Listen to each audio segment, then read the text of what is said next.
This is the Lone Crater YouTube. We hope this video helps. You start by opening System Settings now, click the Apple menu, or use CMD plus space, then type System Settings. You need an administrator session, so make sure you are signed in and have your password ready. This prevents interruptions when changing secure settings. Once open, pause and close any apps that can interfere, like VPNs or security tools, because they can lock network or privacy preferences.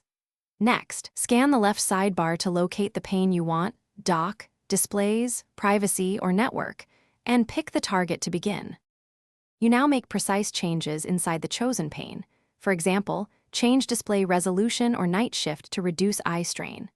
When adjusting privacy and security, toggle permissions deliberately because apps gain access to files and camera. Use restore defaults or advanced choices when uncertain, and remember many toggles apply system-wide while others are user-specific. Once done, test the result.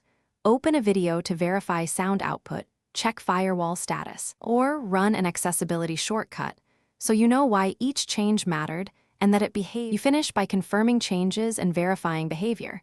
If a dialog asks you to save or confirm, do it now, then restart the app or sign out and back in for account-level updates to take effect.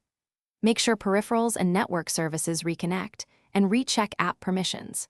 If a setting causes instability, the key troubleshooting step is to reboot into safe mode and test.